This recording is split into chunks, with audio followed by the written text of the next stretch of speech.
Officials have named 26-year-old Lewis Hill from Rogersville as the person who shot a Florence police officer and a bystander yesterday afternoon.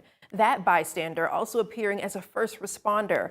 Grace McCluskey is a firefighter with Center Star Fire Rescue, and she spoke with Fox 54's Gabe Glassman about those harrowing moments. Here's a listen. Grace McCluskey stopped her car on US 72 to check on the crash which just happened. Moments later, the situation turned worse for her. Florence Police Department says this incident started at a PNC bank a mile away from the shooting scene. Grace McCluskey, a firefighter for Center Star Fire Rescue, stopped on the road when she saw the crash. By the time I looked up from putting it in reverse, he was already pointing to that game. Felt like 3 seconds, maybe 2, to kind of prepare. And which you don't really prepare in that situation. Grace was then taken to the hospital. Her boyfriend, Jonathan Ade, is also a Center Star firefighter. He says he was on a separate call at the time. Heard the initial response go out that shots had been fired.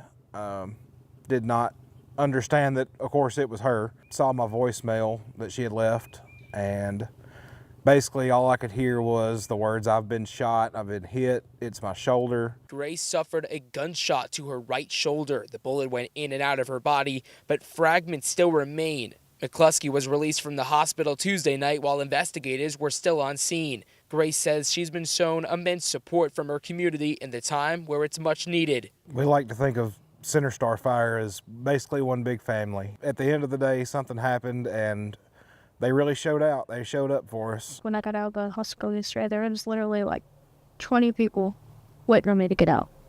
And then most of them went to their house or came to the house last night to make sure I was okay. Grace and Jonathan say they're going to get through this together. There's a million outcomes that could have happened, but we definitely got a better one. It could have been a lot worse, for sure. Grace tells me she's also thankful for the immediate response from officers on scene to make sure she got quick treatment. From Florence, Gabe Glassman, Fox 54 News. What a story of survival. Well, the Florence police officer, still remains in the hospital, but he is in stable condition. The gunman, however, was killed at the scene yesterday.